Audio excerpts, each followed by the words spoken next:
பெற்ற அன்பு. எங்க மேல நீங்க காட்டின அன்புக்கு அளவு சொல்ல முடியாது. தன் ஜீவனையும் சொந்த இரத்தத்தையும் கொடுத்து எங்களை அவ்வளவாய் நேசித்திருக்கிறீரப்பா. அதுபோல எந்த சூழ்நிலையிலும் ஆண்டவரே நாங்கள் உம்மை ஆராதிப்போம். எப்பேற்பட்ட நெருக்கத்திலும் நாங்கள் உம்மை துதிப்போம். ஆண்டவரே, எத்தனை தடைகள் வந்தாலும் உம்மை நாங்கள் ஆராதனை செய்வோம். உங்களை நேசிக்கின்ற அந்த நேசம் எங்களுக்குள் இன்னும் அதிகமாய் பற்றி எரியட்டும். ஆண்டவரே, இந்த நேசத்தை எங்களுக்குள் இன்னும் அதிகமாக பற்றி கொழுந்து விட்டு எரிவதாக. ஆண்டவரே, கிறிஸ்தவர்கள் என்பதற்காக அல்ல, கிறிஸ்தவ பெயர்கள் எங்களுக்கு வைக்கப்பட்டதற்காகவும் அல்ல, கிறிஸ்து எங்களுக்குள் இருப்பதினால் நாங்கள் உம்மை ஆராதிக்கிறோம்.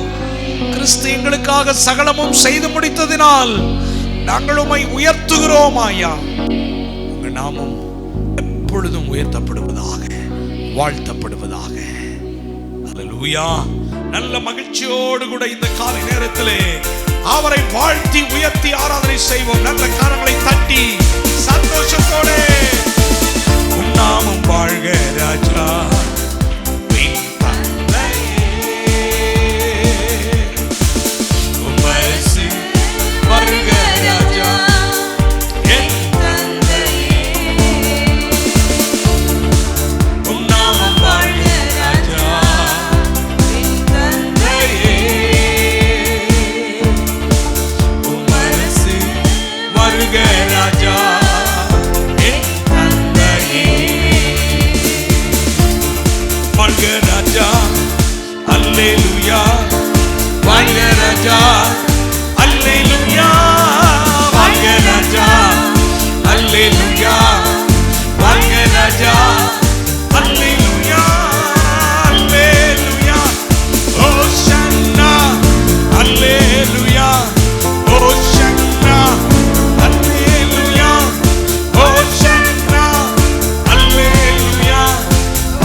வைகமாய் வாருமையா நல்ல கையை தட்டி பாடுங்க.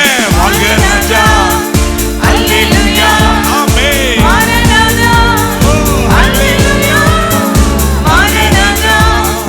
அல்லேலூயா. மாரநாதா. அல்லேலூயா. அல்லேலூயா. ஓஷன்னா. நல்ல கையை தட்டி ஆமென். அல்லேலூயா. ஓசன்னா. ஆமென். அல்லேலூயா. ஓஷன்னா. ஹalleluya. கர்த்தருடைய பரிசுத்த நாமம் மகிமைப்படுவதாக. அவர் ராஜாதி ராஜாவாய் சீக்கிரம் வரப்போகிறார். 1000 வருஷம் இந்த பூமியிலே ஆட்சி செய்ய போகிறார். ஆமென். எருசலேமை மையமாக வைத்து 1000 ஆண்டு அவரோடு சேர்ந்து இதே பூமியில நீங்களும் நானும் ஆட்சி செய்ய போகிறோம். அதுக்கப்புறம் நித்தியமா இயேசுவோடு கூட வெள்ளை சிங்காசனம் ஸ்தாபிக்கப்பட்டு அவரோடு கூட நித்தியமாய் நாம் இருக்க போகிறோம். ஹalleluya. ஆமென். கையை தட்டி ஆமென். எல்லாரும் ஒரே மாதிரி நல்ல உங்க கர ஓசை வெளியே வரணும்.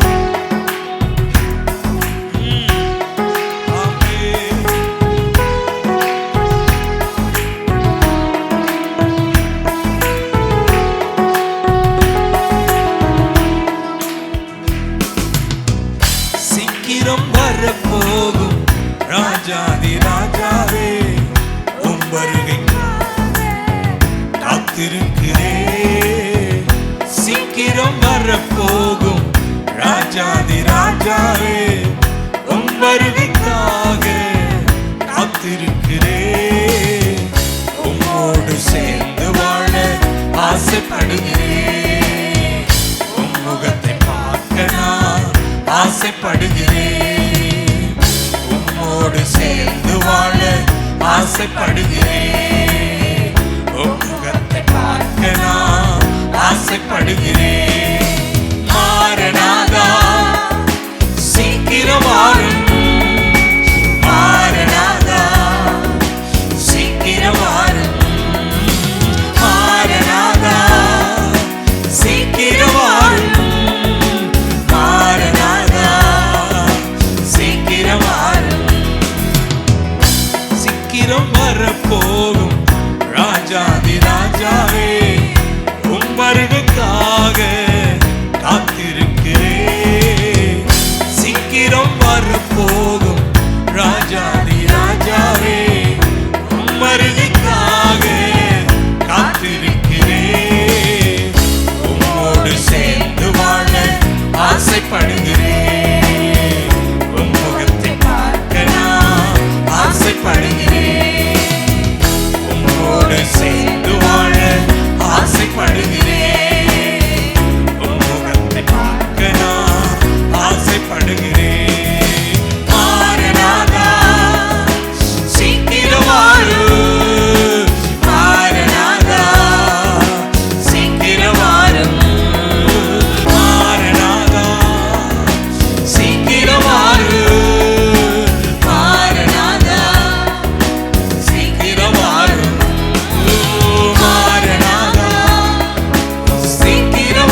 தேசத்துக்காக ஜெபிக்கணுமே, அழுகின்ற ஜனங்களுக்காக கதறணுமே, இயேசு என்னும் நாமம் பரவணுமே, இயேசு என்னும் நாமம் பரவணுமே, எழுப்புதலை பார்க்க வேண்டுமே, நாங்கள் எழுப்புதலை பார்க்க வேண்டுமே. சொல்லுங்க, எழுப்புதலை எழுப்புதலை பார்க்க வேண்டுமே, நாங்கள் எழுப்புதலை பார்க்க வேண்டுமே. மாரநாதா, சீக்கிரம் வாரு. மாரநாதா, சீக்கிரம் வாரு.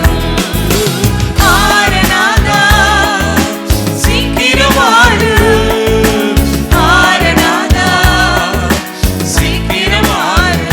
சொல்லுங்கள், மாரநாதா, வா. சீக்கிரம் வாரு. மாரநாதா, சீக்கிரம் வாரு. மாரநாதா, சீக்கிரம் வாரு. சீக்கிரம் வாரு. நித்தியமா மோட்ச வீட்டில் சேர்ந்தால் போதும், நித்தியமாய் மோட்ச வீட்டில் சேர்ந்தால் போதும், அல்லேலூயா கூட்டத்தில் நான் மகிழ்ந்தால் போதும். அல்லேலூயா கூட்டத்தில் நான் மகிழ்ந்தால் போதும். இன்ப இயேசு ராஜாவை நான் பார்த்தால் போதும். மகிமையில் அவரோடு நான் வாழ்ந்தால் போதும். இன்ப இயேசு ராஜாவை நான் பார்த்தால் போதும். மகிமையில் அவரோடு நான் வாழ்ந்தால் போதும். அல்லேலூயா கீதம் பாடிக் கொண்டே, அல்லேலூயா கீதம் பாடிக் கொண்டே, அன்பராம் இயேசுவோடு அகமகிழ்வேன். அன்பராம் இயேசுவோடு அகமகிழ்வேன். இன்ப இயேசு ராஜாவை நான் பார்த்தால் போதும். மகிமையில் அவரோடு நான் வாழ்ந்தால் போதும். இன்ப இயேசு ராஜாவை நான் பார்த்தால் போதும். மகிமையில் அவரோடு நான் வாழ்ந்தால் போதும். ஆயத்தமாகணுமே, இன்னும் ஆயத்தமாகணுமே. உம் வருகைக்காக ஆயத்தமாகணுமே. ஆயத்தமாகணுமே. இன்னும் ஆயத்தப்படுத்தணுமே. இந்த உலகை நான் ஆதாயப்படுத்தணுமே.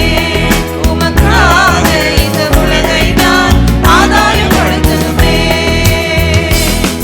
வருக ராஜ்யம் வருக, வருக ராஜ்யம் வருக. வருக ராஜ்யம் வருக, வருக ராஜ்யம் வருக. உம்மோடு சேர்ந்து வாழ எனக்கு ஆசை. உம்மோடு சேர்ந்து வாழ எனக்கு ஆசை. சொல்லுங்கள், உம்மோடு சேர்ந்து வாழ எனக்கு ஆசை. உம்மோடு சேர்ந்து வாழ எனக்கு ஆசை. சீக்கிரம் வரப்போகும் ராஜாதி ராஜாவே, உம் வருகைக்காக காத்திருக்கிறேன். சீக்கிரம் வரப்போகும் ராஜாதி ராஜாவே, உம் வருகைக்காக காத்திருக்கிறேன். உம்மோடு சேர்ந்து வாழ ஆசைப்படுகிறேன். உம் முகத்தை பார்க்க நான் ஆசைப்படுகிறேன்.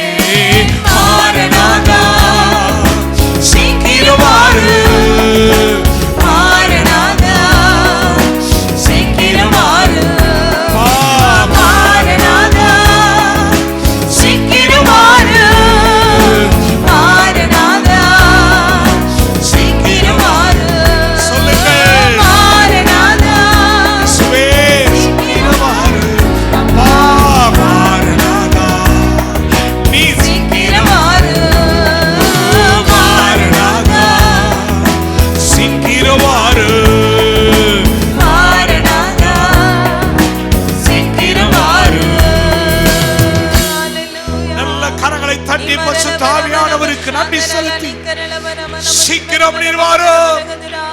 அவர் போதுமானவராய் இருக்கிறார். அல்லேலூயா. இணைந்து அப்பாவை பார்த்து உயர்த்தி சொல்லுவோம்.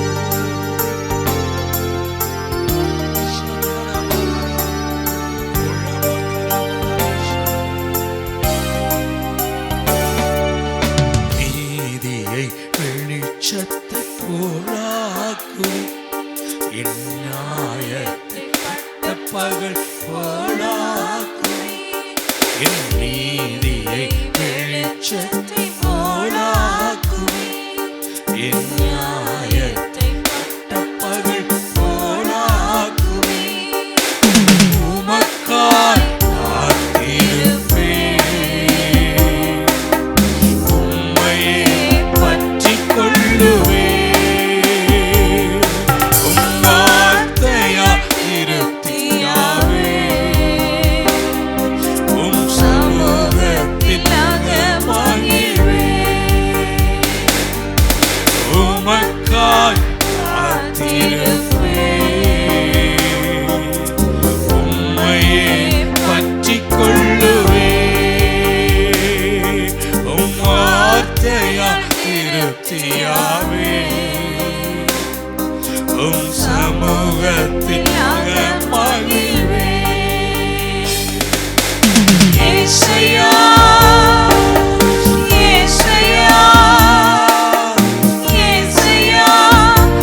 அடியை உறுதிப்படுத்துகிறேன். என் வழிகள் ஒன்றும் இசையா என் பாதையிலே நோக்கமாயுள்ளீர். என் வழிகள் ஒன்றும் பிசகுவதில்லை. என் அடியை உறுதிப்படுத்துகின்றீர். கரங்களை உயர்த்தி அவரை பார்த்து இயேசுயா, இயேசுயா, இயேசுயா, என் மீது நீதானையா. இசையா இசையா இசையா, என் மீது நீதானையா. இதோ வாசிக்கிறேன் நீதானையா.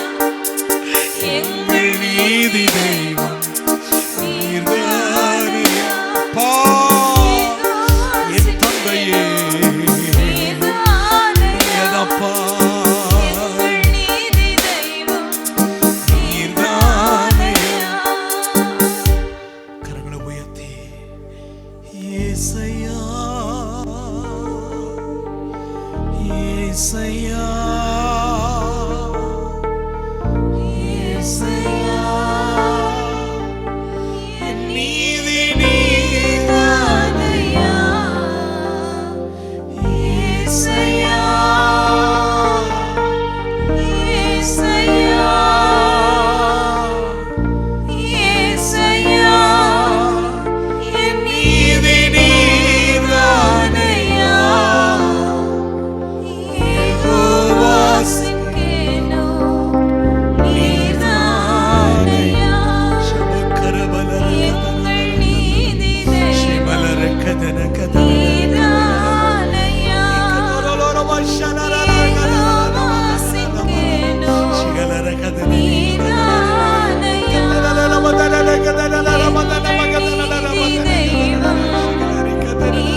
நீதானையா. நண்பகல் மட்டும்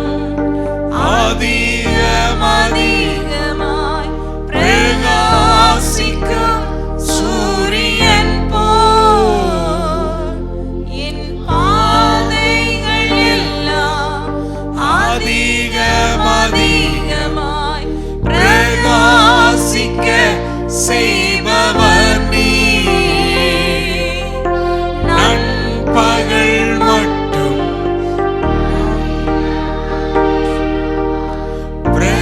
பிரகாசிக்கும் சூரியன் போல் என் பாதைகள் எல்லாம் அதிகமாய் பிரகாசிக்க செய்பவர் நீர். யெகோவாசிக்கேனோ நீதானையா. எங்கள் நீதி தெய்வம் நீதானையா. யெகோவாசிக்கேனோ நீதானையா. எங்கள் நீதி தெய்வம் நீதானையா. அவருடைய பிரசனத்தை உணர்வோமா? அவருடைய பிரசனத்தை அனுபவிப்போமா? இந்த உலகத்தை மறந்து, நம்ம சொந்த அலுவல்கள்லாம் மறந்து, அவருடைய பிரசனத்தை அப்படியே உள்வாங்கி அவருடைய பிரசனத்தை ருசி பார்ப்போம். இப்படிதான் ஒவ்வொரு நாளும் இயேசுவோடு நாம இருக்க போறோம்.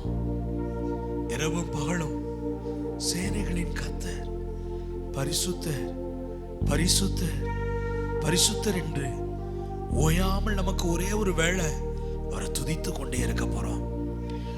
அதை அவரை ஆராதனை செய்து கொண்டே இருக்க போறோம். அந்த அனுபவத்தை தான் நம்ம இந்த பூமியில இப்பொழுது பிராக்டிஸ் பண்ணிட்டு இருக்கிறோம். உங்க பிரசனத்தை நாங்க அனுபவிக்கிறோம். அபிஷேகத்தினாலே எல்லா நுகங்களும் முறியும் என்று வேதம் சொல்லுகிறது. உங்களுக்கு விரோதமாய் இருக்கிற தீமை என்ற நுகத்தை இந்த அபிஷேகம் முறிக்கும். உங்களுக்கு விரோதமாய் எழும்பி வந்த மனுஷிக சக்தி என்ற அந்த கட்டுகளை இந்த அபிஷேகம் உடைக்கும். உங்களுக்கு விரோதமாய் வைத்த செய்வன கோளாறுகள், செய்வன பிலிசுனிய கட்டுகளை இந்த அபிஷேகம் உங்களுக்குள்ளிருந்து இப்பொழுது எதிரே புறப்பட்டு அவைகளை உடைத்து தூள் தூளாக்கும். இந்த அபிஷேகத்தை வளர விடுங்கள். உங்களுக்குள் இருக்கிற அபிஷேகத்தை அனல் முட்டி எழுப்பி விடுங்கள். உங்களுக்கு ஒரு அபிஷேகத்தை அக்கினியாய் கொழுந்து விட்டு எரியும்படி விட்டு கொடுங்கள். ஓ ஹல்லேலூயா! என் ஜனங்களை உமது அபிஷேகத்தினாலே நிரப்பி விடுங்கய்யா. அந்த தேவ அபிஷேகத்தினாலே கொழுந்து விட்டு எரிவார்களாக, கொழுந்து விட்டு எரிவார்களாக. சாத்ராக், மேஷேக், ஆபேத்நேகோ, அனனியா, மிசாவேல், அசரியா, அந்த 3 வாலிபர்களுக்குள் இருந்த அக்கினி கொழுந்து விட்டு எரிந்தது. தானியேலுக்குள் இருந்த அந்த அபிஷேகம் கொழுந்து விட்டு எரிந்தது. ஆகவே நெருப்பை கட்டினார்கள், சிங்கத்தின் வாயை கட்டினார்கள். ஓ, சாத்ரு வாய் கட்டப்பட்டது. இந்த அபிஷேகத்தினாலே எல்லா கட்டுகளும் உடைக்கப்படுவதாக, உடைக்கப்படுவதாக, உடைக்கப்படுவதாக, உடைக்கப்படுவதாக, உடைக்கப்படுவதாக. அபிஷேகத்தினாலே இந்த நுகங்கள் எல்லாம் இப்பொழுதே இயேசுவின் நாமத்தினாலே உடைவதாக, உடைவதாக, உடைவதாக. உனக்கு விரோதமாய் வந்த அந்த கட்டுகளை உனக்குள் இருக்கிற அபிஷேகம் அது உடைக்கிறது, உடைக்கிறது. தடைகளை உடைக்கிறது, கட்டுகளை உடைக்கிறது. இயேசுவின் நாமத்தினாலே சாப கட்டுகள் உடைக்கப்படுகிறது. எல்லா சாபத்தீடான காரியங்கள் மாற்றப்படுகிறது.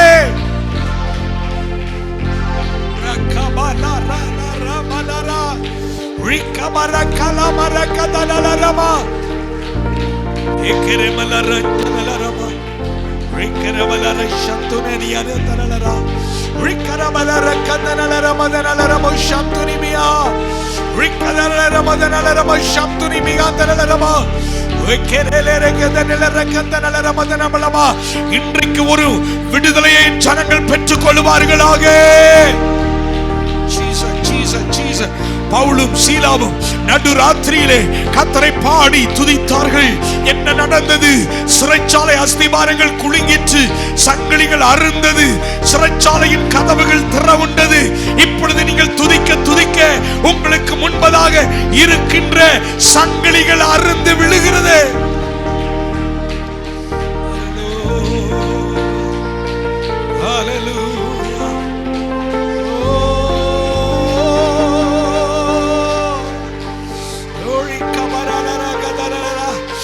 Yeshua, Yeshua, Yeshua, Yeshua.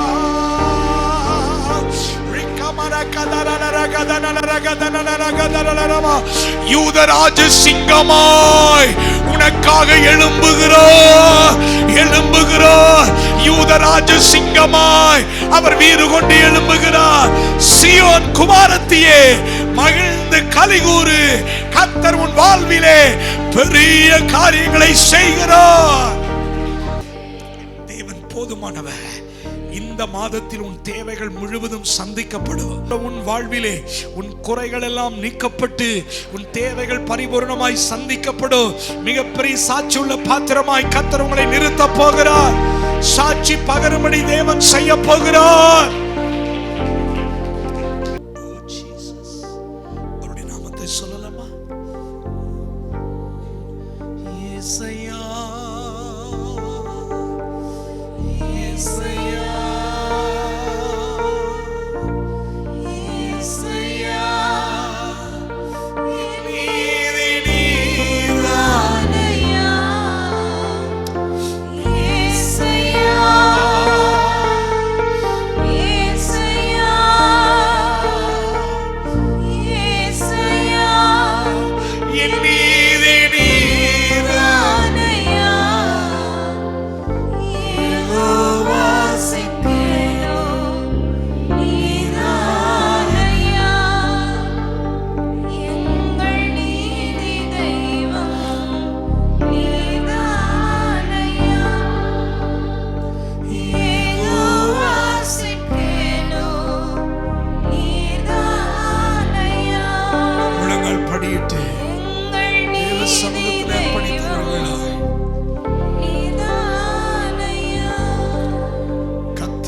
கடந்து போன நாட்களிலே கிருபையாய் நம்மை நடத்தி வந்தாரே, நல்ல அதற்காய் கரம் தட்டி கர்த்தரை ஸ்தோத்திரிப்போம். ஸ்தோத்திரம், ஸ்தோத்திரம், ஸ்தோத்திரம், ஸ்தோத்திரம், ஸ்தோத்திரம், ஸ்தோத்திரம். உம்முடைய வார்த்தைக்காக காத்திருக்கிறோம். கர்த்தர் எங்களோடு கூட பேசும். ஆண்டவரே, உயிர்ப்பிக்கக்கூடிய எங்களுடைய ஆத்துமாவை உயிர்ப்பிக்கக்கூடிய உம்முடைய தெய்வீகமான வார்த்தை எங்களுக்குள்ளாக கடந்து வருவதாக உம்முடைய கரத்தில் தாழ்த்துகிறோம். இரட்சகர் இயேசு கிறிஸ்துவின் நாமத்தில் ஜெபிக்கிறோம் எங்கள் ஜீவனுள்ள நல்ல பிதாவே, ஆமென். அல்லேலூயா. நாம் ஒரு வேத பகுதியை திறந்து கொள்வோம். பிரசங்கி 7ஆம் அதிகாரம் 8வது வசனத்தை நாம் வாசிக்கலாம். ஒரு காரியத்தின் துவக்கத்தை பார்க்கிலும் அதன் முடிவு நல்லது. பெருமை உள்ளவனை பார்க்கிலும் பொறுமை உள்ளவன் உத்தமன். இந்த உலகத்தில் ஒவ்வொரு காரியத்துக்கும் ஒரு துவக்கமும் உண்டு, ஒரு முடிவும் உண்டு. ஒரு தோற்றம் இருக்குமேயானால் அதற்கு கட்டாயம் அதற்கு முடிவு இருக்கதான் செய்யுது. இந்த பாவ உலகத்தில், பாவம் நிறைந்திருக்கிற இந்த உலகத்தில் எல்லாவற்றுக்கும் துவக்கம் உண்டு, முடிவும் உண்டு. அது உயிருள்ள பொருளாக இருந்தாலும் சரி, உயிரற்ற பொருளாக இருந்தாலும் சரி, ஒரு எக்ஸ்பிரி டேட் என்ன செஞ்சிடறாங்க, அதற்கு நியமித்து விடுகிறார்கள். காராக இருந்தால் 15 வருஷம்தான் சொல்கிறாங்க.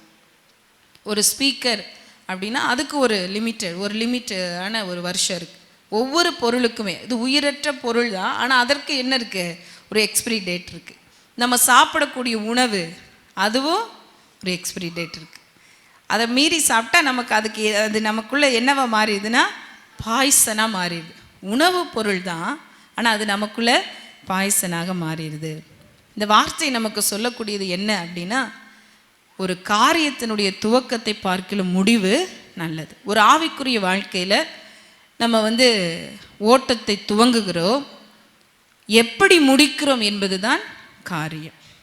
இந்த இரண்டுக்கும் இடைப்பட்ட நேரத்தில் மறுபடியும் நம் கிறிஸ்துவுக்குள் பிறந்திருக்கிறோம்.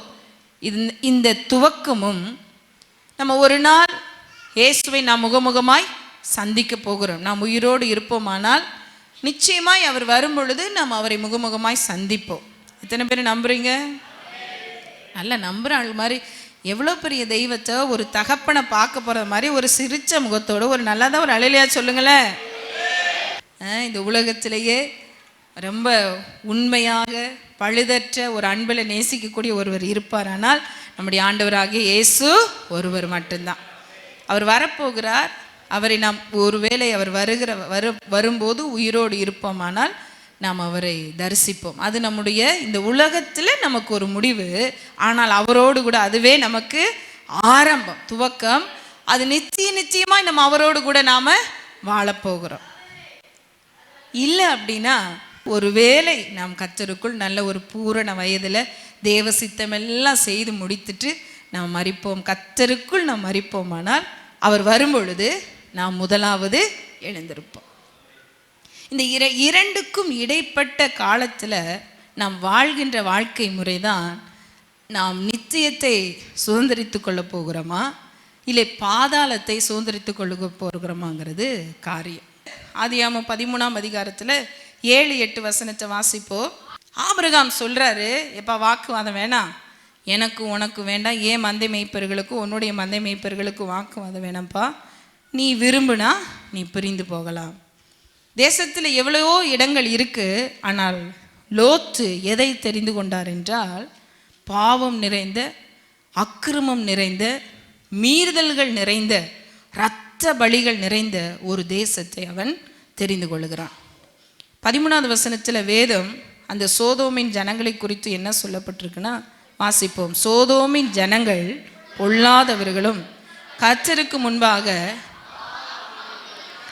அப்போ லோத்தினுடைய தெரிந்தெடுப்பு பொல்லாத ஜனங்கள் நிறைந்த ஒரு பட்டணத்தை தெரிந்தெடுக்கிறார்.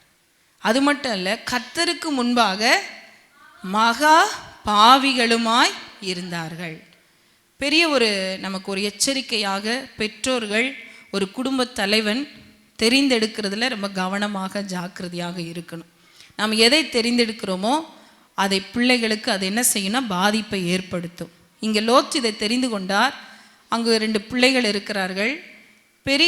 அங்கே பெரிதளவில் அவர் பாவம் செய்யவில்லை என்றாலும் கூட ஆண்டவர் அந்த தேசத்தை விட்டு வருவதற்கு சில வாய்ப்புகளையும் கொடுத்தார். ஒரு 5 ராஜா இந்த சோதோம் பட்டணத்துக்கு விரோதமாக யுத்தம் செய்யும் பொழுது அங்கிருந்த லோத்து குடும்பம் அவனுக்குண்டான எல்லாவற்றையும் எடுத்துகிட்டு போயிட்டாங்க. இந்த செய்தி ஆபிரகாமுக்கு வந்த உடனே ஆபிரகாம் வந்து ஒரு பெரிய யுத்தம் செய்து அவர்களை திருப்பி கொண்டு வரார். சகலத்தையும் 16வது வசனம் பார்த்தீங்கன்னா, சகல பொருள்களையும் திருப்பி கொண்டு வந்தான். தன் சகோதரனாகிய லோத்தையும் அவனுடைய பொருள்களையும் ஸ்திரீகளையும் ஜனங்களையும் திருப்பி கொண்டு வந்தான்னு சொல்லப்பட்டிருக்கு. இப்படி திரும்பி வந்தவன் இந்த ஆபிரகாம் பின்னாடியாவது, அப்பா நான் உங்கள் பின்னாடியே வந்துடுறேன், இந்த பாவ சாபம் நிறைந்த இந்த பட்டணம் எனக்கு வேண்டான்னு ஒரு முடிவு எடுத்திருந்திருக்கலாம். ஆனால் எடுக்கலை பாருங்க. திரும்பவும் அங்கே தான் இருக்கிறார். ஆபிரகாம் திருப்பி கொண்டு வந்து அதே வீட்டில் வச்சுட்டு வந்துட்டார். ஏன்னா தெரிந்தெடுப்பு என்பது எப்போவுமே ஆண்டவர் நம்முடைய கைகளில் தான் கொடுக்குறார். மரணத்துக்கு போகிற வழியும் உண்டு, ஜீவனுக்கு உண்டான வழியும் உண்டு. நாம் எதை தெரிந்தெடுக்கிறோம் என்பது ரொம்ப முக்கியமான காரியம். இங்கே லோத்து ஒரு தவறான ஒன்றை தெரிந்தெடுத்ததுனால மனைவி உப்புத்துணா மாறுறா. அந்த பட்டணத்தை விட்டே வர்றதுக்கு வெளியே மனசு இல்லை. அவ்வளோ அதன் மேலே ஒரு பெரிய என்ன சொல்கிறது பெருவிருப்பம். அந்த பட்டணத்தின் மேலே அவ்வளோ ஆசை, அவ்வளோ பெருவிருப்பம். ஏன்னா அது எப்படி இருந்துச்சான், கர்த்தருடைய தோட்டம் போல். ஆண்டவர் அழிக்கிறதுக்கு முன்னாடி அந்த பட்டணத்தை அவ்வளோ செழிப்பாக வச்சுருந்துருக்கிறார். மனம் திரும்புவார்கள் என்று எண்ணிதான். பஞ்சத்தில் வச்சு அந்த பட்டணத்தை அழிக்கலை, செழிப்பை கொடுத்து இன்னைக்காவது மனம் திரும்பிடுவியா, கொடிய பாவத்தை செஞ்சுட்டே இருக்கிறேன். ஒரு காலத்தை ஆண்டவர் வந்து வச்சிருக்கிறாரு பாருங்க, செழிப்பாக வச்சிருக்கிறாரு. அந்த செழிப்பின் நேரத்திலேயாவது மனம் திரும்பிட மாட்டியா, நீ மனம் திரும்பிட மாட்டியான்னு சொல்லி ஆண்டவர் வாய்ப்புகளை ஆண்டவர் அங்கே கொடுக்குறார். உடனே தண்டிக்கலை. பாவம் வந்து எட்டுது, அவர் சமூகத்துக்கு போய் எட்டுது. உடனே ஆண்டவர் தண்டிக்கலை. ஆண்டவர் வாய்ப்பை, ஆண்டவர் தருணங்களை கொடுக்கிறார். ஆனாலும் லோத்துக்கு மனம் இல்லை. தூதர்கள் அவங்க கையை பிடிச்சி வெளியே கொண்டு வந்து இழுத்துட்டு வந்து விட்டு மலைக்கு ஓடி போயிரு, நீ அந்த சோவாரில் கூட நீ போகக்கூடாதுன்னு சொல்லி மலைக்கு ஓடி போயிருனா, இல்லை இல்லை இல்லை இல்லை நான் வந்து என்ன தான் செய்வேன், அந்த சோவாருக்கே போயிடுறேன், சமபூமிக்கே போயிடுறேன் அப்படின்ட்டு கடைசியில் மலைக்கு தான் ஓடி போகிறான். இவன் நிமித்தம் கர்த்தர் அந்த பட்டணத்தை அழிக்கலை. ஒரு பெரிய ஒரு அழிவு வருது. மனைவி உப்பு தூணாக மாறுகிறார். அப்போ ஒரு குடும்ப தலைவனாக இருக்கட்டும், ஒரு தலைவியாக இருக்கட்டும், ஒரு வாலிப பிள்ளைகளாக இருக்கட்டும், உங்களுடைய தெரிந்தெடுப்பு கவனமாய் கவனிக்கப்பட வேண்டிய ஒன்று. நம்முடைய பிள்ளைகள் எதை தெரிந்தெடுக்கிறார்கள் நம்ம கவனிக்கணும். நாம் எதை தெரிந்து கொள்ளுகிறோம் நாம் அதை கவனித்து அதை கவனமாக எச்சரிக்கையோடு இருக்கும் பொழுது நம்முடைய வாழ்க்கை முடிவு சம்பூரணமாக இருக்கும். அல்லேலூயா. இங்கே நல்லா ஆரம்பித்த லோத்தினுடைய வாழ்க்கையில் ஒரு பெரிய ஒரு தோல்வி. அவன் சந்ததி தேவ சமூகத்துக்கே வரக்கூடாது அப்படின்னு ஒரு பாவ சந்ததியாக தள்ளப்பட்டதை குறித்து நம்ம வேதத்தில் வாசிக்கிறோம். இது ஒரு மோசமான ஒரு முடிவை குறித்து எழுதப்பட்டிருக்கிற ஒரு ஒன்று. இன்னொரு பக்கம் ஒரு நல்ல ஒரு முடிவை வைத்திருக்கிறார். நிறைய எல்லா அதாவது வேதம் வந்து எப்பவுமே நல்ல பார்வையையும் நமக்கு கொடுக்குது, அடுத்த பக்கத்தில் இருக்கிறதையும் ஆண்டவர் வந்து நமக்கு வெளிப்படுத்தி தான் தரார். எதையும் மறைக்கிற தேவன் அல்ல. லோத்து குறித்து ஆண்டவர் ஏன் எழுதி வச்சாருன்னா, நீ இப்படி என்ன செய்யக்கூடாது, இருக்கக்கூடாதுங்கிறதுக்காக எழுதி வச்சிருக்கிறார். நம்ம எப்படி இருக்கணும் அப்படிங்கிறதுக்கு நிறைய பரிசுத்தவான்களுடைய வாழ்க்கை முறைகளை ஆண்டவர் எழுதி கொடுத்துருக்கிறார். அதில் இதே இந்த லோத்துவோடு துவக்கத்தை ஆரம்பித்த ஆபிரகாம், அவரை பார்த்தீங்கன்னா ரொம்ப அற்புதமான ஒரு தகப்பன். இன்றைக்கு வரைக்கும் ஆபிரகாமின் தேவனே, எல்லா பாடல்கள் எல்லாம் பார்த்தீங்கன்னா ஆபிரகாமின் தேவன், ஈசாக்கின் தேவன், யாக்கோபின் தேவன், அப்படி அவரை இப்போ வரைக்கும் இவங்க அதாவது அந்த உலகத்தினுடைய துவக்க பகுதி, அந்த முதல் 2000 ஆண்டில் வாழ்ந்ததான ஒரு அருமையான பரிசுத்தவான். அப்படி வந்து இப்பவும் ஆபிரகாமின் தேவனே சொல்லி துதிக்கிறோம், ஈசாக்கின் தேவனே சொல்லி துதிக்கிறோம். ஏன்? அந்த அளவுக்கு அவருடைய வாழ்க்கை முறை இருந்திருக்கு. நாம் நாளைக்கு நம்முடைய சந்ததிக்கு இப்படிப்பட்ட முன்மாதிரி நம்ம வைத்து போகணும். கர்த்தர் அப்படி தான் நம்மளை அதற்காக ஆண்டவர் அழைச்சி வச்சிருக்கிறார். இவனை போல வாழக்கூடாது, அப்படி அல்ல, இவர்களைப் போல நாம் வாழ வேண்டும் என்பதற்காக. இந்த ஆபிரகாமுடைய துவக்கம், அந்த வசனத்தை வாசிக்கலாம். ஆதியாகமம் 12ஆம் அதிகாரம் 1-2 வசனத்தை வாசிப்போம். 3வது வசனம். ஆபிரகாமுக்குள்ள யாரெல்லாம் சந்ததிகளாய் ஆவிக்குரிய இஸ்ரவேலர்களாய் யாரெல்லாம் மாறுகிறார்களோ அவர்களை ஆண்டவர் இப்போ வரைக்கும் உன் சந்ததிக்குள் பூமியில் உள்ள வம்சங்கள் எல்லாம் ஆசீர்வதிக்கப்படும், பூமியில் உள்ள வம்சங்கள்லாம் உனக்குள் ஆசீர்வதிக்கப்படும்னு சொல்றார். இப்போ வரைக்கும் ஆண்டவர் அதை செய்கிறார். இதற்கு காரணம் என்ன அப்படின்னா 4வது வசனம் பாருங்க. கர்த்தர் ஆபிராமுக்கு சொன்னபடியே அவன் புறப்பட்டு போனான். துவங்கிட்டார். ஒரு ஆவிக்குரிய வாழ்க்கையில ஆண்டவர் சொன்ன வார்த்தையை அப்படியே கேட்டு புறப்படுகிறார். ஒரு அறியாத ஒரு தேசம், வழி நடந்து போகும் பொழுது வழியில எப்படி இருக்கும் அப்படிங்கிறதெல்லாம் அவருக்கு தெரியாது. ஜனங்கள் எப்படி இருப்பார்கள் தெரியாது. எந்த ஒரு முன் விலாசமுமே இல்லாத ஒரு தேசத்தை நோக்கி யாரை நம்பி புறப்படுகிறார் என்றால் கர்த்தரை மட்டும் நம்பி, அவர் சொன்ன வார்த்தையை மட்டும் நம்பி தன்னுடைய ஓட்டத்தை துவங்குகிறார். நீங்களும் நானும் யாரை நம்பி நம்முடைய ஆவிக்குரிய ஓட்டத்தை துவக்கணும் தெரியுமா? கர்த்தரை நம்பி தான் துவங்கணும்.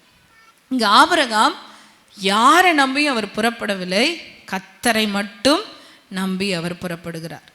புறப்பட்டு போகிற இடத்துல நிறைய விதமான பிரச்சனைகள் அவர் மேற்கொள்கிறார். அதாவது ஆண்டவர் நம்பி தானே புறப்பட்டார், அவருக்கு பிரச்சனையே இல்லை, பிரச்சனையே வரலை அப்படின்னெல்லாம் இங்கே இல்லை. அப்படி எங்கேயுமே இல்லை. எல்லா பரிசுத்தவான்களுக்கும் நிறைய பிரச்சனைகள் இருக்க தான் செய்தது. அதனால் இங்கே ஆபிரகாம் துவங்குகிறார். போய் கொஞ்ச தூரம் ஒரு 2 பட்டணம் தாண்டி 3வது இடத்துக்கு வரும் பொழுது பார்த்தீங்கன்னா ஒரு பெரிய பஞ்சத்தை சந்திக்கிறார். பஞ்சம் எப்படி இருந்துச்சா? ஒரு பெரிய ஒரு கொடிதான ஒரு பஞ்சத்தில் அவர் சிக்கியிருக்கிறார். இந்த கோவிட்ல நிறைய பேருடைய விசுவாசமே காணாமல் போயிடுச்சு. நிறைய பேருடைய ஆண்டவரை தேடக்கூடிய அந்த உண்மையான இருதயம் இல்லாமல் போயிடுச்சு. உண்மையாக தேடணுங்கிற அந்த நம்பிக்கையே அற்று போயிடுச்சு. ஏன்னா கொரோனா ஒரு காரணம். ஆனால் இங்கே ஆபிரகாமுடைய வாழ்க்கையில் பஞ்சம் அல்ல, கொடிய பஞ்சம், கொடிய பஞ்சமா. ஆனாலும் அவர் தன் ஆரம்பித்த ஓட்டத்தை நிறுத்தவே இல்லை. கர்த்தரை நம்பி அவர் போயிட்டே தான் இருக்கிறார். பஞ்சம், அங்கேருந்து பெரிய ஒரு பிரச்சனையை சந்திக்கிறாரு. திரும்ப முதல்ல பலிபீடத்தை கட்டின இடத்துக்கு வந்து கர்த்தர் என்ன செஞ்சாராம்? தொழுது கொண்டார். நம்ம திரும்ப அவர் சமூகத்துக்கு வர்றதுக்கு பழகணும். நம்ம யாருமே எனக்கு இடரலே வராது, எனக்கு குறையே இல்லை, நான் என்னிடத்துல பிழையே இல்லை, என்னை போல ஒரு நீதிமான் இந்த உலகத்தில் யாருமே இல்லை அப்படின்னு ஒருவருமே சொல்ல முடியாது. நிறைய பேர் இந்த டாக் வருது. நான் யார் தெரியுமா? யாருக்குமே நான் கெடுதல் செஞ்சதில்லையே, நான் யாருக்குமே தீங்கு செய்ததில்லையேன்னா உட்காந்து தியானித்து பார்த்தா நம்மளால் அநேக பேர் பாதிக்கப்பட்டிருப்பாங்க. நம்மளால் நிறைய பேர் பாதிக்கப்பட்டிருப்பாங்க. ஏதோ ஒரு வகையில் வார்த்தையிலையோ செயலிலேயோ நம்ம காட்டுற பாருங்க அந்த முகம் கூட நிறைய பேரை பாதிப்பை ஏற்படுத்தியிருக்கோம். உண்மை இது. ஆனால் அதை ஒத்துக்கணும். ஆண்டவரே ஆமாப்பா, நான் யார்? மனுஷன், நான் மனிதன், பாவம் நிறைந்த உலகத்தில் வாழ்கிறேன் அப்படிங்கிறத ஒத்துக்கிட்டு அவர் சமூகத்துக்கு திரும்ப வந்துடணும். ஆபிரகாம் திரும்ப வந்து பலிபீடத்தை கட்டின பலிபீடத்தில் திரும்ப கர்த்தரை தொழுது கொண்டான்னு சொல்லப்பட்டிருக்கு. அதனால நாம் திரும்பவும் அவர் சமூகத்தில் வர பழகணும். லோத்து திரும்ப அவர் சமூகத்துக்கு வரவே இல்லை தெரியுமா? அவர் பக்கமாக வரவே இல்லை. யுத்தம் வந்துருச்சு, அப்போவாது அவர் சமூகத்துக்கு வந்து ஒரு பலிபீடம் கட்டி தொழுது கொள்ளணும்னு அறிவு இருந்ததா? இல்லை. ஆனால் இவருடைய வாழ்க்கையிலும் பஞ்சம் வந்ததுனால ஒரு எகிப்து தேசத்துக்கு போகிறாரு. அங்கே பார்வோனால நிறைய பிரச்சனைகள், தன்னுடைய மனைவிக்கு அங்கே ஆகார் அங்கே தான் சேர்க்கப்படுறாங்க. ஆனாலும் திரும்ப மறுபடியும் அதிலிருந்து வெளியே வந்து ஆண்டவரை அவர் தொழுது கொள்ளுகிறார். நம்முடைய வாழ்க்கையில் கர்த்தரை தொழுது கொள்ளுகிறத ஒரு நாள் நிறுத்திவிடவே கூடாது. இத்தனை பேர் ஒத்துக்கிறீங்க? அல்லேலூயா. கர்த்தரை நம்பி நம்முடைய துவக்கம் இருக்கணும். நாம் மறுபடியும் அவரை தேடுகிறவர்களாக, அனுதினமும் அவரை தரிசிக்கிறவர்களாக, அனுதினமும் நம்முடைய பலிபீடத்தை கட்டுகிறவர்களாக நாம் காணப்பட வேண்டும். அநேகருடைய பலிபீடம் இன்னைக்கு இடிஞ்சு கிடக்கு. நிறைய பேருடைய பலிபீடம் இன்னைக்கு இடிஞ்சு கிடக்கு. அதை செப்பனிடலைன்னா நம்ம ஒரு ஸ்தோத்திர பலி செலுத்துறது கூட ஒரு அவருடைய சமூகத்தில் போய் பிரதியாக எட்டாது. அதனால நாம் அதை சரியாக பண்படுத்துவோமே ஆனால் நம்முடைய முடிவு சம்பூர்ணமாக இருக்கும். ஆமென். இது ஒரு பகுதி. அடுத்து பார்த்தீங்க அப்படின்னா ஆபிரகாமுடைய வாழ்க்கையில் நிறைய காரியத்தை சொல்லலாம். அந்த சோதம் குமோராவை அழிக்கக்கூடிய ஒரு தருணம். இந்த தருணத்தில் ஆண்டவர் சொல்கிறார், அப்போ ஆபிரகாமுடைய இருதயத்தை முழுவதுமாக ஆண்டவர் அறிகிறார். அறிந்து தான் சொல்கிறாரு, இப்போ நான் சோதம் கொமோராவை அழிக்க போகிறேன். அடுத்து சொல்கிறார், நல்லது ஆண்டவரே அழிச்சிருங்க, இந்த லோத்துவை நான் போய் யுத்தம் பண்ணி கொண்டு வந்தால் திரும்ப ஏன் பின்னாடி வராமல் எங்கேயே இருக்கிறான், அந்த பாவ நிறைஞ்ச படுபாவி பையன் அந்த பாவ நிறைஞ்ச இடத்துலையே இருக்கிறான், அவனை அழிச்சிருங்க ஆண்டவரே அப்படின்னு அவர் சொல்லலை. திறப்பில் நிற்கிறார், கதறார், ஆண்டவரே 50 நீதிமான் இருந்தால் நீங்கள் அழிக்க மாட்டீங்களே, 50 நீதிமான் இருந்தால் நீங்கள் அழிக்க மாட்டீங்களே, 10 நீதிமான் இருந்தால் அப்படி துணிஞ்சு அவன் கர்த்தருக்கு முன்பாக நின்று தேவ சமூகத்தில் நின்று பரிந்து பேசுகிற, வேண்டுதல் பண்ணுகிற, ஒரு விண்ணப்பம் பண்ணுகிற ஒரு தேவ மனுஷனாக அவர் காணப்படுகிறார். கர்த்தர் சொன்னதை நம்பி புறப்பட்டார். மறுபடியும் பலிபீடத்தை கட்டி அவரை மகிமைப்படுத்தக்கூடியவராக அவர் காணப்பட்டார். 3வது, தன்னுடைய சகோதரன் அங்கே இருக்கிறான், அங்கே போனதுனால ஒரு 10 பேர்னால கட்டாயம் ஒரு குடும்பமாக அவளுடைய மகளுக்கு திருமணம் பண்ணி ஒரு பேரன் பேத்தி அப்படி இருந்தால் கூட ஒரு ரவுண்டப்பாக என்ன வரும், ஒரு 10 பேர்னாலும் வருவாங்களே அப்படின்னு தான் கடைசியாக சொல்கிறாரு. ஒரு 10 நீதிமான் நிமித்தம் அப்படின்னு கடைசியாக அவர் பரிந்து பேசுகிறார். கர்த்தர் நிச்சயமாகவே ஆபிரகாமுடைய ஜெபத்தை அவர் கேட்டார். எத்தனை பேர் ஆமென்னு சொல்கிறீங்க? அதனால தான் தூதனை அனுப்பி வெளியே வராதவனை கூட, ஏன்னா ஆபிரகாம் இங்கே திறப்பில் நின்றுருக்கிறார்ல, இவர் நிமித்தமாவது இந்த லோத்தை கொண்டு வந்து என்ன செய்யணும், வேலையை இழுத்து விடணுமே, இந்த கோபாக்கினையிலிருந்து இந்த ஒரு பெரிய அழிவிலிருந்து தப்பு வைக்கப்படணுமேன்னு சொல்லி கையை பிடிச்சிட்டு வெளியே கொண்டு வந்து விடுறார். 10 பேர் இல்லை, அங்கே போன தூதர்கள் வந்து சொல்லுவாங்க, உன்னுடைய மகளுக்கு திருமணம் பண்ண போகிற உனக்கு யாராவது அறிமுகமான உன் கூட வர்றதுக்கு ரெடியாக இருந்தால் நீ என்ன செஞ்சிருப்பா, கூப்பிடு. ஆனால் போய் சொல்லும் பொழுது அவங்களாம் ரொம்ப அற்பமாக பார்க்குறாங்க. 10 பேர் ரவுண்டப் வருமானு தூதர்களும் அங்கே வெயிட் பண்ணுறாங்க, வரலை. இருந்தவர்களை வெளியே கொண்டு வந்து விடுறார். நாம் இதிலேருந்து கற்றுக்கொள்ள வேண்டிய பாடம், ரட்சிப்பு கர்த்தருடையது, அவர் செய்வார், ஆனால் நான் திறப்பில் நிற்கணும். அல்லேலூயா.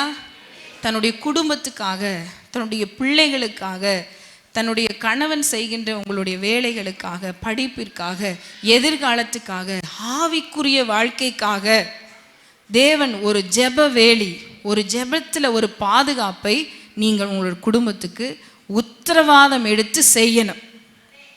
ஜெபத்தை இது ஒரு சுமையாக நீங்கள் பார்த்தீங்கன்னா ஜெபிக்கவே வர மாட்டீங்க, ஜெபத்திலேயே உட்கார மாட்டீங்க. இது ஜெபம் என் குடும்பத்துக்கு ஒரு பாதுகாப்புன்னு நீங்கள் நினச்சிங்கன்னு வச்சுக்கோங்களேன், உங்களால் ஜெபிக்காமல் இருக்கவே முடியாது. அல்லேலூயா. நீங்கள் கட்டாயம் இதை செஞ்சு தான் ஆகணும். நல்லா ஒரு நிலம், வயல் நிலம் நல்லா பயிரிடப்பட்டிருக்கு, அது நல்லா செழிப்பாக வளருது, அதனுடைய கதிர்கள்லாம் விட்டு பார்ப்பதற்கு நல்லா அழகாக இருக்குது. ஆனால் அதற்கு வேலி போடாவிட்டால், அதற்கு மறைவு கட்டப்படாவிட்டால், அதற்கு ஒரு காம்பவுண்ட் வால் இல்லை அப்படின்னா வர்றவன் போகிறவன் மிருகம், ஆடு மாடு அத்தனை என்ன செய்யும், அதில் போய் கை வைக்கும், அதில் போய் கை வைக்கும், அதை தீட்டுப்படுத்தும். அப்போ உத்தரவாதம் எடுத்து ஜெபிக்க வேண்டிய பொறுப்பு நம் ஒவ்வொருத்தருடைய கரங்களிலும் இருக்கிறது. அதனால் ஜெபத்தை ஒரு சுமையாக பார்க்காதீங்க. எப்படி பார்க்கணும், ஒரு சுகமாக பார்க்கணும். குடும்பத்துக்கு வேலி, அதிகாலையில் எழும்பின உடனே ஆண்டவர் சமூகத்தில் உங்கள் கணவனை ஒப்பு கொடுத்து, பிள்ளைகளை ஒப்பு கொடுத்து, நீங்கள் கையிட்டு செய்கிற வேலைகளை ஒப்பு கொடுத்து, அவங்களுடைய ஆவிக்குரிய வாழ்க்கை குறித்து இருதயங்கள், எண்ணங்கள், சிந்தனைகள், நினைவு எல்லாவற்றையும் சமூகத்தில் ஒப்பு கொடுத்து ஜெபிங்க. பெற்றோர்கள் ஒப்பு கொடுத்து ஜெபிங்க. நிச்சயமாய் கர்த்தர் அதை மாறுதலாக முடிய பண்ணுவார். அப்போ பிள்ளைங்க வழி மாறுது, பிள்ளைங்க கடவுளுடைய வார்த்தையை மதிக்கலை, பிள்ளைகள் கர்த்தரை தேடலை அப்படின்னா நீங்கள் என்ன செய்யணும்னா வேதத்தை திருப்புங்க, மணிக்கணக்காக படிங்க, மணிக்கணக்காக தியானம் பண்ணுங்க. கர்த்தர் நிச்சயமாக இவங்க பிள்ளைகளை அவர் சந்திப்பார். அதுதான் சத்தியம், அதுதான் சத்தியம். நீ என் வேதத்தை மறந்தா நான் உன் பிள்ளைகளை மறப்பேன்னு சொல்கிறார்.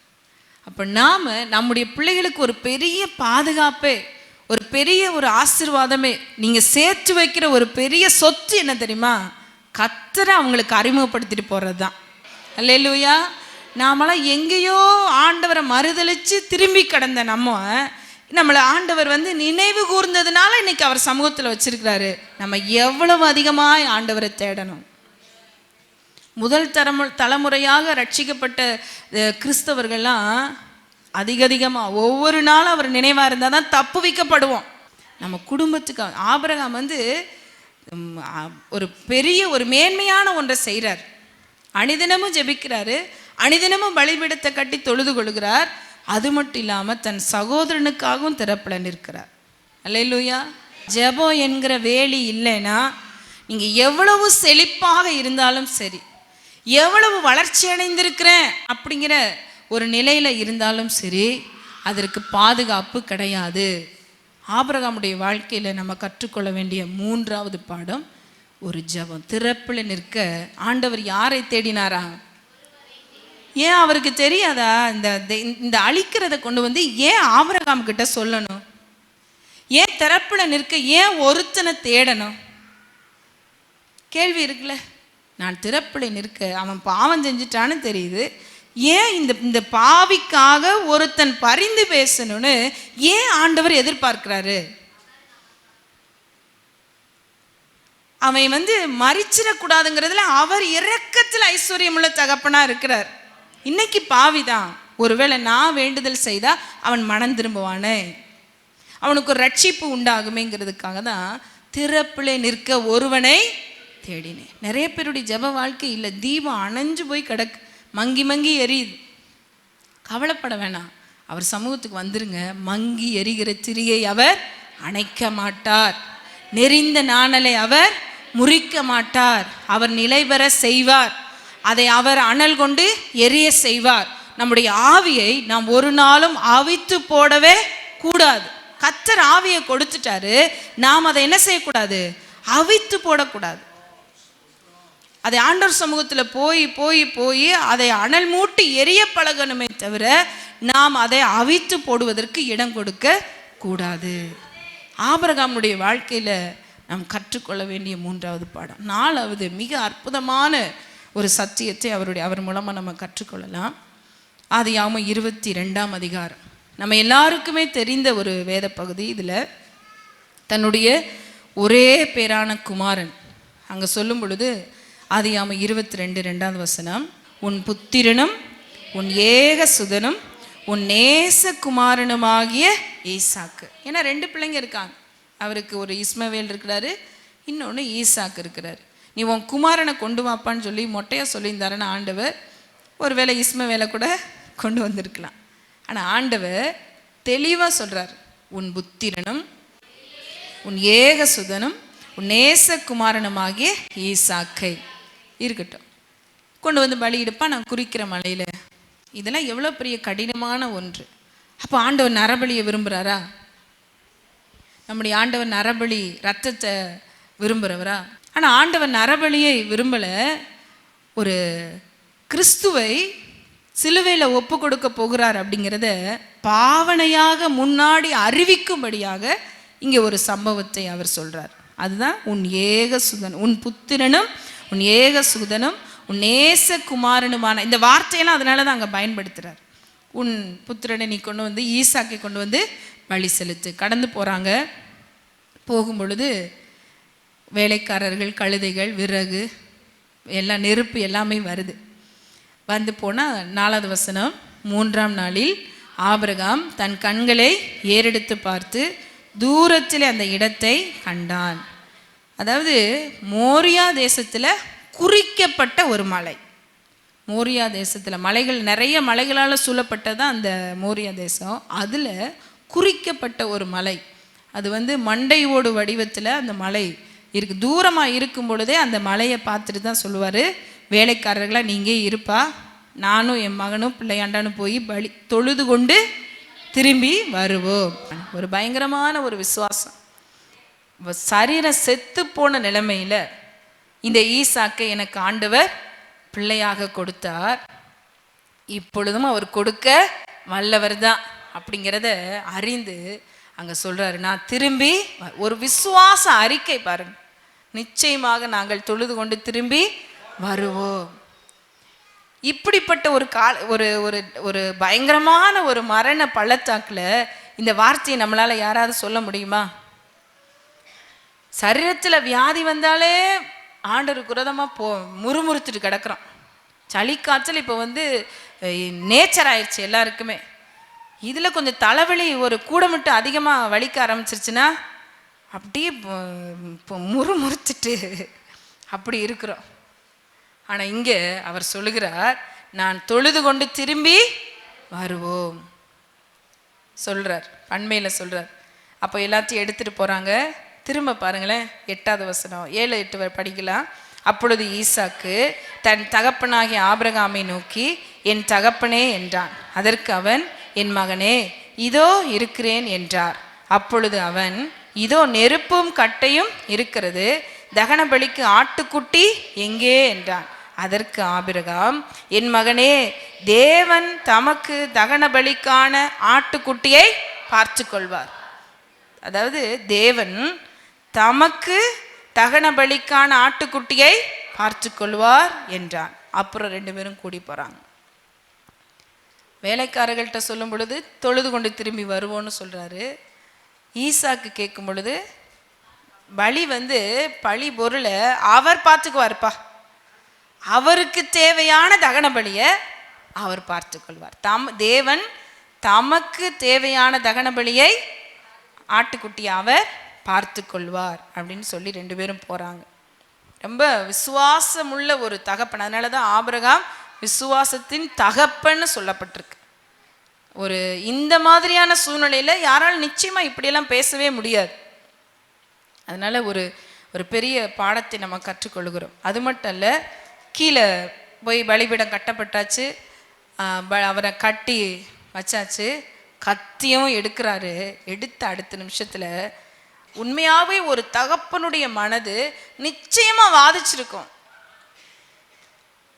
உள்ள ஒரு பயம் இருந்திருக்கும், அந்த ஒரு வேதனை இருந்திருக்கும். ஆனாலும் இவைகளெல்லாம் மேற்கொண்டு இவைகளை எல்லாத்தையும் உள்ள அடக்கிட்டு ஆண்டவர் மேல் அவர் சொன்னாருங்கிறத அந்த வார்த்தையை நம்பி, என்ன சொல்லியிருக்கிறார்ல, நான் உன்னை பெருகவே பெருக பண்ணுவேன், ஓ சந்ததிக்குள்ள பூமியில் உள்ள வம்சங்கள் எல்லாம் ஆசீர்வதிக்கப்படும் அவர் தான் வாக்கு கொடுத்திருக்கிறாரு. அவர் இந்த பிள்ளைய ஒருவேளை பலியிட்டாலும் சாம்பல்ல இருந்தனாலும் ஒரு பிள்ளைய அவர் எனக்கு கொடுக்க வல்லவர் அப்படிங்கிறத அவர் அறிந்திருக்கிறாரு. இந்த காரியத்தை செஞ்சதுனால, இந்த கீழ்ப்படிந்து செய்ததுனால கர்த்தர் சொல்லுகிறார், நீ யாரு? தேவனுக்கு பயப்படுகிறவன். ஒரு பெரிய சாட்சி. நம்மளை குறித்து ஆண்டவர் அப்படிப்பட்ட ஒரு சாட்சியை சொல்லணும். நம்முடைய துவக்கம், ஒரு நாள் முடிவை நம்ம சந்திக்க போகிறோம்.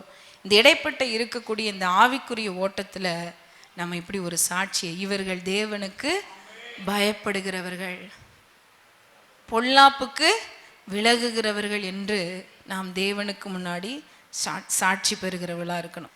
இன்றைக்கு வரைக்கும் அவருடைய பேர் சொல்லப்படுறதுக்கு அவர் தேவனுக்கு பயந்த ஒரு மனிதன் என்று தேவனாலே சாட்சி பெறுகிறார். கீழ்ப்படிந்தார் என்று தேவனாலே சாட்சி பெறுகிறார். இன்னைக்கு கீழ்ப்படிதல்ங்கிறது இன்னைக்கு இல்லவே இல்லை. கீழ்ப்படிதல்ங்கிறது நம்முடைய வாழ்க்கையில் இல்லவே இல்லை. இது எதுக்கு இந்த கீழ்ப்படிதல்? ஆண்டவர் பூரிப்பாய், அதாவது இருதயம் பூரிப்படைந்து சந்தோஷப்பட்டு ஆண்டவர் திரும்ப பேசுகிறார். அதுக்கு மகிழ்ச்சிக்கு, அவர் அடைந்த மகிழ்ச்சிக்கு எல்லையே இல்லை. தன்னுடைய புத்திரனை கொண்டு பலி செலுத்துறதுக்கு துணிந்து பலிபீடம் கட்டி பலிபீடத்தில் கிடத்தின உடனே ஆண்டவருடைய மனது, நான் எப்படி என் குமாரனை ஒப்பு கொடுக்க போறனோ அது போலவே கொடுக்க ஒருவன் இருக்கிறான்டான்னு சொல்லி அவருக்கு மனதை குளிர பண்ணினவர் தான் இந்த ஆபிரகாம். அதை புரிந்து கொண்டவர். அதாவது நான் கொடுக்க போறேன், அதற்கு முன்னடையாளமா செய்கிறானே, அந்த சத்தியத்தை ஒரு நிழலாக செய்கிறானேன்னு சொல்லி அவருடைய இருதயம் குளிர்ந்து பூரிப்படைந்து மறுபடியும் 2ஆம் தரமும் வானத்திலிருந்து கூப்பிட்டு பேசுகிறார், உன் சந்ததி பெருகவே பெருக பண்ணுவேன், வானத்து நட்சத்திரங்களை போல இருப்பாங்க, நான் உன்னை ஆசீர்வதிக்கவே ஆசீர்வதிப்பேன், நீ என் சொல்லுக்கு கீழ்ப்படிந்தபடினால் உன் சந்ததிக்குள் தான், அதாவது அது பெரிய ஆசீர்வாதம், உன் சந்ததிக்குள் தான் பூமியில் உள்ள வம்சங்கள் எல்லாம் பூமியில் உள்ள சகல ஜாதிகளும் ஆசீர்வதிக்கப்படும் என்று என் பேரில், அவருடைய பேரில் ஆணையிட்டு சொல்லுகிறார். அல்லேலூயா, அல்லேலூயா. அதனால தேவனுக்கு கீழ்ப்படிந்திருங்கள், அப்பொழுது அவன் உங்களை விட்டு. நான் அவனுக்கு முன்னாடி எதிர்த்து நிற்கிறதுக்கு முன்னாடி நான் எங்க கீழ்ப்படியணும்? தேவனுக்கு முன்னாடி நான் கீழ்ப்படிந்தனாலே அவனுக்கு என் முதுக காட்டிட்டேன்னு அர்த்தம். நான் தேவனுக்கு கீழ்ப்படிந்தாலே பிசாசுக்கு நான் என்ன பண்ணிட்டேன்? முதுக காட்டியாச்சு, அவ்வளோதான். அவன் என்ன செஞ்சுதான் ஆகணும்? ஓடி போய்த்தான் ஆகணும். நீ அங்கே போய் யுத்தம் பண்ணுன்னு சொல்லலை, நீ எங்கே தான் கீழ்ப்படினுப்பா? தேவனுக்கு கீழ்ப்படி. பிசாசு உங்களை ஆண்டவர் சித்தத்தை நிறைவேற்றவே விட மாட்டான், அவருடைய வார்த்தையை செய்யவே விடவே மாட்டான். அவன் உங்களை மனதை பல வகையில் உங்களுடைய செயல்களை மாற்றும்படியாக பல தவறான வழியில் நடப்பதற்கு தான் அவன் உங்களுக்குள்ள கர்த்தருடைய வார்த்தையின்படி நடவாதபடி பல காரியங்களை அவன் செய்து கொண்டு தான் இருப்பான்.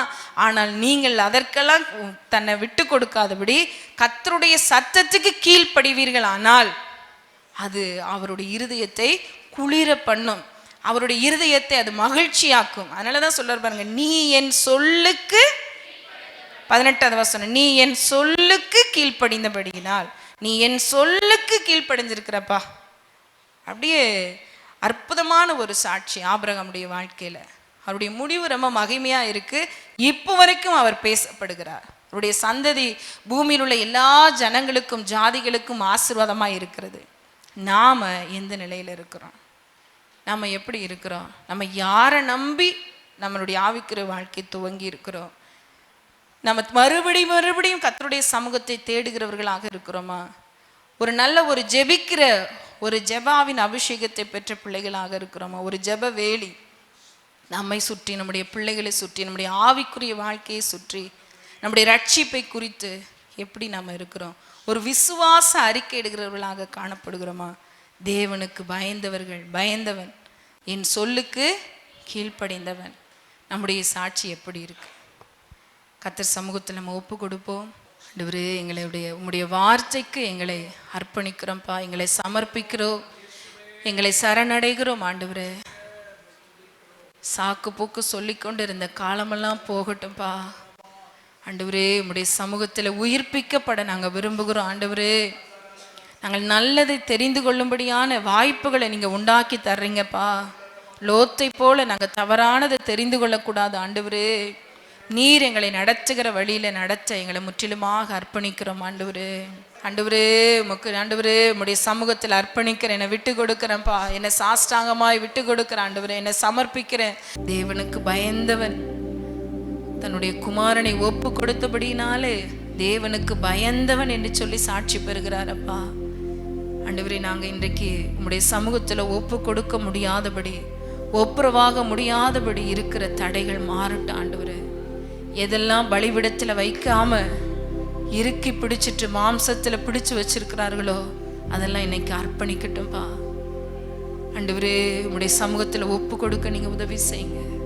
ஈசாக்கு நீர் ஒப்பு கொடுத்தபடினாலே நீ தேவனுக்கு பயந்தவன் என்று சொல்லி நான் அறிந்திருக்கிறேன் என்று சொல்லுகிறாரே. இன்னைக்கு எங்களை முற்றிலுமாக உம்முடைய சமூகத்தில் ஒப்பு கொடுக்கிறோம், உமக்கு நன்றி செலுத்துகிறோம். அதுபோல ஆண்டவரே, உம்முடைய சொல்லுக்கு கீழ்ப்படிய நீர் எங்களுக்கு உதவி செய்யுங்கப்பா. எத்தனையோ முறை உம்முடைய வார்த்தையினால பேசுனீங்க, நாங்கள் இருதயத்தை கடினப்படுத்திட்டு ரெண்டகம் பண்ணுகிறவர்களாக, முரட்டாட்டம் பண்ணுகிறவர்களாக, எதிர்த்து நிற்கிறவர்களாக, இருதயத்தை கடினப்படுத்துகிறவர்களாக நாங்கள் காணப்பட்டோமே. கர்த்தர் நீர் எங்களை ஒரு விசையாக தயவாய் மன்னிப்பீராக. உமக்கு முதுகு காட்டிட்டு சத்துருவுக்கு நேராக நாங்கள் நிற்கிறவர்களாக காணப்பட்டோமே அப்பா. எங்களை ஒரு விசையாக தயவாய் மன்னிப்பீராக.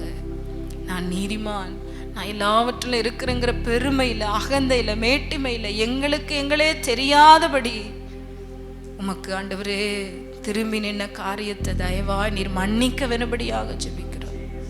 என் சொல்லுக்கு கீழ்ப்படிந்தபடினால் என்ற சாட்சியை நாங்களும் பெற உடைய சமூகத்தில் அர்ப்பணிக்கிறோம். ஆண்டவரே, விட்டு கொடுத்த ஒவ்வொரு மக்களை கர்த்தர் நீர் ஆசீர்வதிப்பீராக. ஆண்டவரே, நீர் எத்தனை நல்லவரப்பா. உங்க கிருபை எங்களுக்கு ஒவ்வொரு நாளும் உணர்த்தி காட்டி உம்முடைய வார்த்தையின் வழியாக எங்களுக்கு ஒரு உணர்வுள்ள இருதயத்தை கொடுத்து, உம்முடைய வார்த்தையின் வழியாக எங்களுக்கு உணர்த்தி காட்டி எங்களை சரிபடுத்துகிற தகப்பன் ஆண்டவரே, எங்களை சொல்லி ஆண்டவரே எங்களை குணமாக்கி, எங்களை சீர்படுத்தி, எங்களை ஸ்திரப்படுத்தி பலப்படுத்துகிற நல்ல தகப்பன் ஆண்டவரே, உம்முடைய சமூகத்தில் எங்களை முற்றிலுமாக அர்ப்பணிக்கிறோம். வார்த்தை கேட்ட மக்கள், சிறு பிள்ளைகள், வாலிபர்கள், பெரியவர்கள், முதியவர்கள், குடும்ப தலைவர், தலைவிகள் ஒவ்வொருவருக்குள்ளாக இந்த வார்த்தை கிரியை செய்யட்டும் ஆண்டவரே. இந்த வாழ்கின்ற இந்த காலத்தில் இந்த குறைந்த பகுதி தான் 120 வருஷம் வாழ்ந்தாலும் இந்த வாழ்க்கையில உம்முடைய பிள்ளைகளாக, உமக்கு பிரியமானதை செய்கிறவர்களாக, உம்முடைய வழியிலே நடக்கிறவர்களாக ஆண்டவரே நீர் எங்களுக்கு ஒவ்வொரு நாளும் நீர் வழி நடத்த வேண்டும்படியாக ஜெபிக்கிறோம். உம்முடைய கரத்தில் அர்ப்பணிக்கிறோம். இரட்சகர் இயேசு கிறிஸ்துவின் நாமத்தில் ஜெபிக்கிறோம் நல்ல